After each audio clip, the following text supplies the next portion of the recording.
everyone, Kelly here, and today I wanted to share with you the books I read in the first half of November. And right now, when I'm filming this, it's a little over halfway through November, but I kind of am not going to talk about the books that I just finished. So these would be kind of the books I read through about the halfway point of the month. And I just had quite a lot of books I did not enjoy in a row. So I figured I would do this instead of waiting for the end of the month because I thought it would just be too much at the end of November. So I'm just going to warn you at the beginning part of this, I'm going to talk about the books in order. And I had a very rough beginning of the month of November. So I'll be not liking this first string of books that I read, and I did quite a few DNFs at the very beginning of the month. So at the beginning of November, I started to get in the mood for Christmas. I'm usually not the kind of person that starts reading Christmas books until December, but this year, everybody seems to be kind of starting Christmas early because we need some joy. We need some happy stories in our life with everything else that's going on. And so it seemed like a good time to start the Christmas cheer. And so I haven't been keeping track of a lot of recommendations of Christmas books because I usually only read maybe one or two a year. So at the beginning of November, I looked up a list online of recommended Christmas books. And the list I found obviously failed me. The problem is that it was a list of mixed of YA books and adult books. And when I looked up a lot of the adult books that were on the list, they weren't available yet. I had to wait for them. I'm still waiting for most of them from the library. Hopefully they'll come in December. But several of the YA ones were available right away. And so I read or tried to read 3 YA books at the beginning of the month, Christmas books. And I did not like any of them. And so I think I'm pretty much done with YA Christmas books for this year. And so we'll be hopefully reading some adult ones, but then I'll let you know how that turned out. So first I read Decked with Holly by Marni Barnes, and I got the ebook of this. And this is a YA book about a girl who her family, she lives with her grandfather. Her grandfather's birthday is around Christmas time, and so he is bringing the family, her aunt and uncle and cousins, on this cruise as a celebration of his birthday and Christmas. And her cousins are horrible to her, really horrible people, and her cousins kick her out of the bedroom that they share because they want to hook up with boys or whatever, and they kick out their cousin Holly, and Holly's not feeling good. She's feeling seasick, and she ends up wandering into this guy's cabin on the ship because she needs to, throw up in his toilet, and that's the closest place that she could find when she's feeling really sick. And it turns out that this person who owns this cabin is a teen rock star, and he is seen she's about to leave his cabin, and a bunch of girls know that the rock star's there and take pictures and see her leaving his cabin on the ship. And so because the band is having some issues with PR, they decide to pretend to fake date so that it didn't look because she looked really bad since she was seasick, and I guess it was kind of reflecting bad upon this rock star. And so he makes a deal with her to fake date over the cruise, and then they can fake break up later, but to help his PR, and also that she agrees to it because then it'll help her have a place to hang out away from her cousins and all that stuff. So that's the basic premise of this book, and it would have been fine, I think. Of course they start liking each other or whatever. So it was kind of a hate to love type of thing. It would have been a fine, cute little YA romance, except for, I don't know when this was written. I know I knew it at one point, but it was probably early 2000s, or I don't know, early enough that there was so much slut shaming and body shaming, and it just really was not pleasant to read because of that. The romance was fine, it was cutesy, but I just got so tired about how the women were treating each other. Even the main love interest would sometimes say things about Holly's body that I'm I don't care if you don't like her at the beginning. You should not be saying that about a woman's body. There was just a lot of stuff like that. So I ended up giving it 2 stars because I just really didn't like those aspects of it. Wouldn't recommend. 2 stars for me. So then I picked up another one of the YA recommendations called Snowed In by Rachel Hawthorne. Well, I got like a little bit into this and realized that this isn't even a holiday book. I don't know why it was on that person's list. It just involves snow. It's about a girl from Texas who ends up moving. Her parents get divorced and the mom ends up buying a bed and breakfast in Alaska. And so it's her adjusting to like winter in Alaska and her making friends with the kids, they're teens that are living in this small town, and her developing a crush on a boy. And as soon as I realized that it wasn't really going to be a Christmas story, I was like, well, maybe I should just give up on it. But I was like, okay, I'll just keep going, see if the romance is cute. But then it turned out that the guy that she likes has a girlfriend already, and I'm like, oh, this is going to venture into cheating territory. Even if it's not downright cheating, it's probably going to be emotional cheating.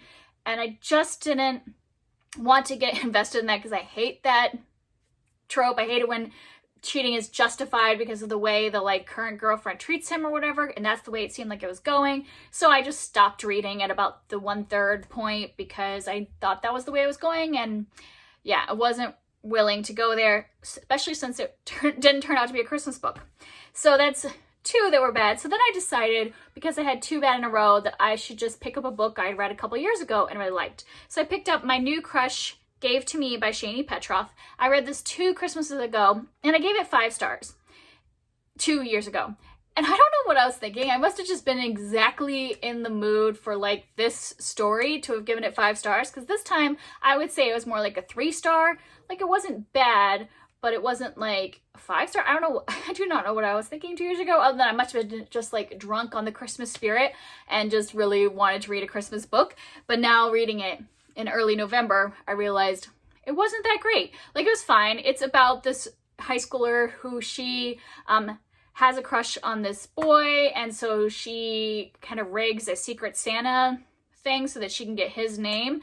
And then she doesn't really know enough about him to get him a Secret Santa gift. So she like convinces his cousin, who she doesn't like, they've never gotten along, to help her get gifts for the cousin. I can't even remember why he agrees. Oh yeah, he gets like, he's a photographer for the newspaper where she's the editor, and he agrees if he gets like carte blanche on his photos for the holiday whatever edition, because usually she kind of cuts a lot of his photos. Yeah, and you know what's gonna happen. And it's fine, like the romance is kind of cute. I like the interaction between the two main characters and all that, but the main character is really like frustrating and annoying and like selfish, and just like her behavior throughout the whole thing kind of brought it down for me. I'm not sure if I just ignored that part 2 years ago and just focused on the cutesy romance. But yeah, this time it was just average for me. Like, it was fine. The romance was cute. It had a lot of Christmassy stuff in it, which was great. Like, they're decorating the tree and making cookies and all that kind of stuff. So if you just want like a cutesy YA romance that's involves all the Christmas activities but isn't like fantastic, I think it's a fine, fast read. It just wasn't, I don't know why I thought it was 5 stars. So I ended up changing my rating on Goodreads to 4 stars because I thought I would average my 2 times of reading it. So yeah, I decided after those 3 that maybe I was done with YA romance Christmas books. So I decided to pick up one that I had been recommended last year. I think it just came out last year, called Faking Under the Mistletoe. Yeah, I didn't like it at all. And this is an adult Christmas book. It should have been great because it's like hate to love and fake dating, which are some of my favorite tropes, but I'm very picky about my hate to love romance. I want like banter. I want like, you know, Benedict and Beatrice from Much Ado About Nothing. I want banter. I don't want one person who is so mean to the other person that you have no idea why she falls in love with him because he's just a jerk. And that's what I got. So this is like a workplace romance where a intern, she kind of, her boss is a curmudgeon, like really mean to her, really mean to everybody, just is kind of a grumpy guy, and they're at like a Christmas event for work, and he sees his ex-girlfriend and looks really sad, and she is like kind of like a nice, bubbly person, feels bad, so she kisses him in front of the ex-girlfriend to pretend like he's okay and he's gotten over her. And the ex-girlfriend sees that and then like invites them to come to like a party later and stuff like that. So then they begin like a fake dating thing. which seems like great, but I would say for the first third of this book, he is nothing but absolutely horrible to her. Like, doesn't say one single nice thing, is like mean to her over and over again. And to me, and she's like really nice and like keeps trying to do all these things for him. And yeah, it kind of felt like watching somebody kick a puppy for the first third of this book. And I was like, why do people like this? And why would she fall in love with him? And yeah, it was really annoying. And then by the time it gets like a third into it, that, you know, he changes a little bit, their relationship dynamics change and things get better. But yeah, the first third had me so like not invested in their relationship that I never fully got invested. And then like the tone of the book completely changes about halfway through. If you don't want to know anything, you can skip till I have the next book up. But it is warned in the beginning of the book through a trigger warning, but basically a whole sexual assault type plot line comes up about halfway through. Not between the two main characters, but like in their workplace environment, and it just like takes over most of the plot and their relationship, and it totally changed the tone from a happy-go-lucky Christmas thing to like more serious. And I don't know, I'm fine with like serious topics coming up in like romance books, but it kind of felt like she was using this plot in order to like put conflict in their relationship because they were going to get together too early in the book. It almost could have just been like this book was a novella without that whole part, but by putting that in, she was able to stretch out the relationship and give them some conflict. And I just didn't think it was great. Yeah, so I ended up giving it 2 stars because I just didn't really enjoy it. So then I'm like, I'm done with Christmas books for a while. So if you have any recommendations of Christmas books that you really like, adult Christmas books, please let me know, because I just need some cute Christmas fluff when it comes to December, and obviously I'm having bad luck with that. And I feel like I've talked way too long about Christmas books, so let's go a little faster. The next one was another DNF. I started A Short History of Nearly Everything by Bryson. This was for nonfiction November. I've owned this book forever. I've lugged it around from several different moves, probably moved with it like 6 times. And I ended up DNFing it like, I don't know, 40 pages in. I was not very far because it's a big book. I tried and I found this so boring. Like, I like the way his nonfiction style works, that he kind of puts some humor in, but it was just so dull for me. Like, I was not invested at all. It starts at like the creation of Earth and universe and all that stuff. And yeah, I wasn't really excited about it. And then there was like false information. I don't think it was his fault. I think it was more the time it was written. Like, there's like a sentence where I was like, oh, I think I'm done, where he basically says, and Pluto is officially a planet now. And I'm like, well, no, Pluto is not officially a planet. Like, and it's not necessarily his fault. It's just that the time that this is written in, Pluto is in a different category than it is now. So it's like, well, then I thought, well, if I'm reading this for the information, am I going to get false information because it's almost 20 years old, and so I should be reading something more current? So I think I'm gonna pick up one of those and give up on this one and get rid of it after owning it forever.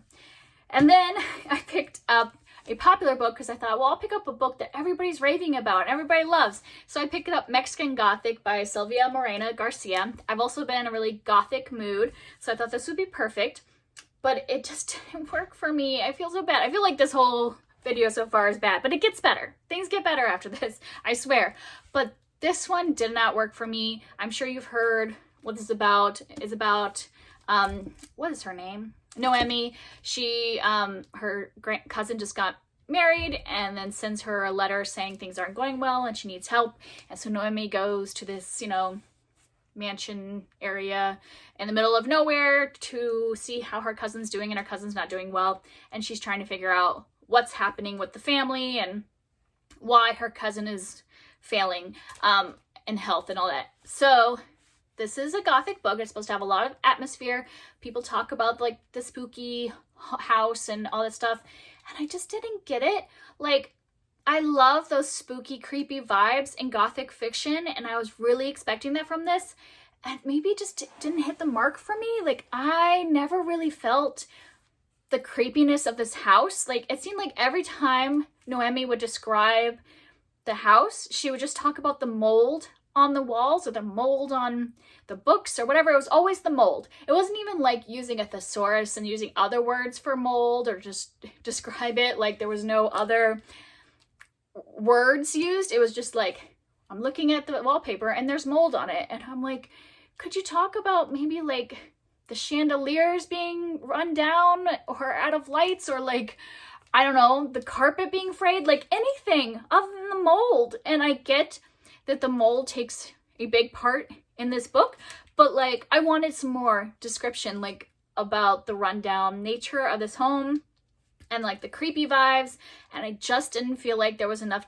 description of it. And I know I'm probably the odd man out on this. Everybody else seems to feel the creepy vibes. I didn't feel it until like, I don't know, this far into the book maybe? I don't know. And I just kept going. I should have DNF, but I just kept going because everybody loves it and everybody says the ending is so great and out there and ridiculous, but in a good way. And I just thought it was ridiculous in a bad way.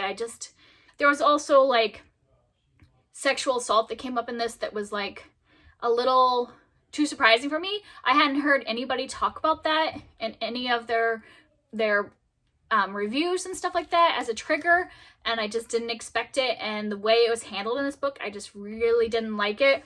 I don't want to tell how it's handled because I think it like is spoilery, so I can't really say that, but I felt like it was very uncomfortable. Not uncomfortable in like the normal way. Obviously sexual assault is uncomfortable to read about, but like as in like, oh, I don't feel like that was handled the way I want it to be handled. So yeah, I didn't like it. 2 stars. Sorry, I know a lot of people love Mexican Gothic. It just wasn't for me. I didn't enjoy it. And then the next one is when we start getting into better books. I start to like the books from now on. I picked up another nonfiction book. I picked up Reasons to Stay Alive by Haig. I really appreciate this book. It's pretty short. Like this book is tiny itself, and then the writing is kind of big. And I listened to this because Haig narrates it, and I really liked it. I obviously went back and highlighted portions of it. I really appreciate it. This is about his time. He had a time in his 20s when he just hit like a bottom in his depression, where it kind of came out of nowhere. He had depression before, but like hadn't really like had it overcome his life. And he had this moment in his 20s where he couldn't get out of bed for multiple days and just like wanted to die, basically. And so there is talk about suicide in this book, so just warning for that. And so it's kind of him talking about how he came back from that, how he got help, what helped him. It helps him in his life, like continues to help him with his anxiety and depression. And it's a really like honest and straightforward description of what depression and anxiety feels like for him specifically. Obviously, everybody has a different way of dealing with depression or anxiety and different ways that help them. He personally does not get help from drugs, but he says multiple times that drugs help a lot of people.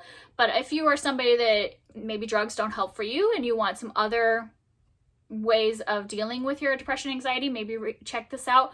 Or if you're somebody that doesn't deal with those issues, I thought it was really informative because, depression is something that hits like 1 in 5 people, I think is the statistic. But a lot of people don't talk about it because it still has a stigma. Mental illness has a stigma in a lot of places. And so a lot of people don't talk about what they're dealing with. And so I think as somebody that doesn't suffer from anxiety and depression, you can get a lot from it of like how to help the people in your life and just know what they're going through. So I really appreciate this. 4 stars. I thought it was really well done. Obviously, it's just his journey, so it's not like informative like scientifically, but I thought it was a really insightful view of one person's struggle with anxiety and depression. And then I read a book with my daughter for school. I read The Children of Noisy Village by Astrid Lindgren. I'm not going to really talk about this, but I will just say if you are a parent and you're looking for read alouds, I wouldn't necessarily recommend this one. Like, I didn't give it a rating because it is just like a short children's book, chapter book, and it was fine, but it was very similar to Little House on the Prairie and the fact that it's like about like her family and like going through the seasons, what they do in each of the seasons, her experience at school. It was fine. My daughter stayed invested in it, but I don't think we will ever reread this or continue. I think there's another book in the series. So it was fine. I don't have much to say about it. And then I picked up the buddy read for Fall Into Reading Challenge for November, and it is The Strange Case of the Alchemist's Daughter by Theodora Goss. And I had so much fun reading this with that group.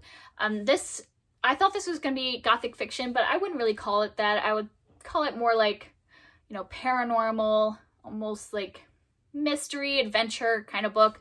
This takes place with a lot of characters from Victorian literature. So we have like the daughters of a lot of famous literature characters like Jekyll and Hyde and Moreau from the Island of Dr. Moreau. All of their like, and Frankenstein, Dr. Frankenstein. So a lot of their like either creatures or children are the women involved in this. So it's a kind of like gang of women who are solving a murder mystery, and they also pair up with Holmes and Watson. I really enjoyed the way Holmes and Watson were portrayed in this book, because I think that Holmes sometimes in adaptations becomes like a very one-dimensional character, that he's just like super logical but has no heart at all. But I don't think that that's how the original stories portray him. Like I feel especially the short stories show that he does have heart, and he does have like feelings for people. It's just he also is super logical, but there is like a he has more of a 3-dimension. He's not just this like only logic all the time kind of brain. And so I appreciated the way he was portrayed in this one, and Watson as well. I liked them. I liked the group of women and their interactions with each other. I ended up giving this 4 stars because I really enjoyed reading it with the group. The only reason it didn't get 5 stars from me is that this feels like a giant prequel. Like what they do, like solve a murder mystery throughout the book, but a lot of it is just introducing all of the women and the characters and how they got together to solve this mystery. And like they're still introducing characters probably like 3/4 the way, like main characters. So I feel like this is a whole setup for the rest of the series. So I'm excited to read the next book, but this did feel like a very much setup book. So 4 stars, not 5, but highly enjoyable. And this is getting long. This is why it's a good thing I did like a half-month video. So the last one that I want to talk about is Goodnight Beautiful by Molloy. This is a newer thriller. I think it's only been out for a couple months. And I started reading this book on audiobook, and I got, like, there's 3 different parts of the book.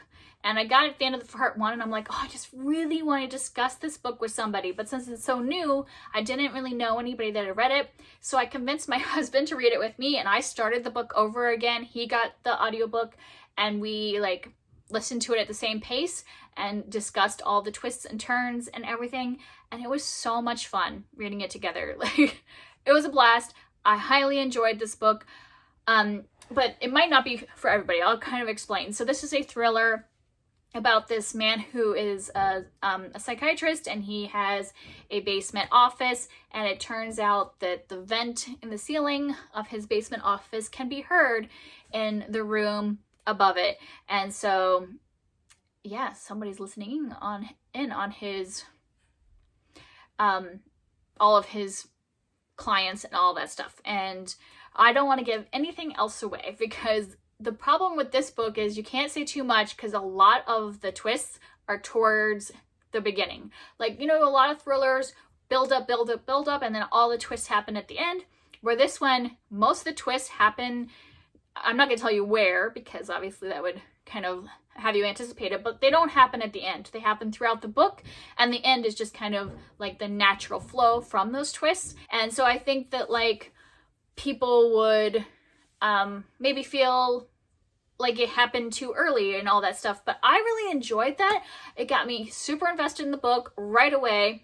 I was shocked a couple times, like did not see things coming at all, and had to like go back to the beginning of the book and reread this. I actually read the first, like, I'm not gonna say how much because I don't want to give away where it is, but I reread the book, parts of the book, 3 times, just because I was like, every time there was a new reveal, I'm like, I have to go back and see why I missed that and like how it was done. I just think she did such an amazing job like, not like these surprises were surprising, but it wasn't like once I reread it, I was like, oh, it's not like it was out of left field. Like, there were clues, but my mind makes assumptions when you're reading a book, and she plays on those assumptions. And I just thought it was so cleverly done. My husband and I both enjoyed it, enjoyed all the discussions we had throughout. And that's what I liked about that you could discuss it throughout the book instead of waiting until like the end, till the big twist to find out and discuss with each other. There was a lot to discuss along the way, a lot of predictions to make. I really enjoyed it. So I would highly recommend it, but I know it gets like mixed reviews. But if you're somebody that, you know, doesn't mind like having twists along the way instead of like big explosive ending, I thought it was highly enjoyable and gave it 4 stars. And that's it for me for the first half of November. I've already finished a couple books in the second half of November, so I'll have plenty to talk about at the end of the month.